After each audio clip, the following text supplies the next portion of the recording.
अरमान सियापति राम की जय हो। अवधपुर धाम की जय हो। जय श्री राम सियापति राम की जय हो। अवधपुर धाम की जय हो।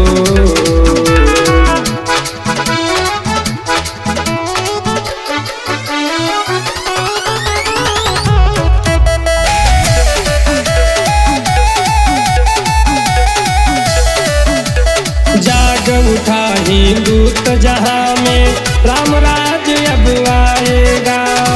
अमर हमारा धर्म सनातन घर घर भगवा छाएगा। सारा जग में हिंदू धर्म का, सारा जग में हिंदू धर्म का पूरा हुआ अरमान सियापति राम की जय हो।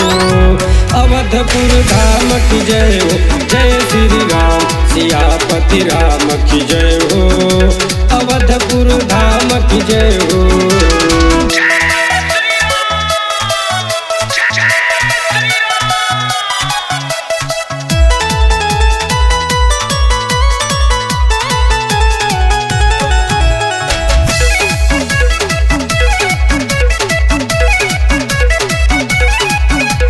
धन्य हुई अयोध्या नगरी, जगमग जगमग करती है। चरण पखारत प्रभु राम की सरजू नदी भी बहती है।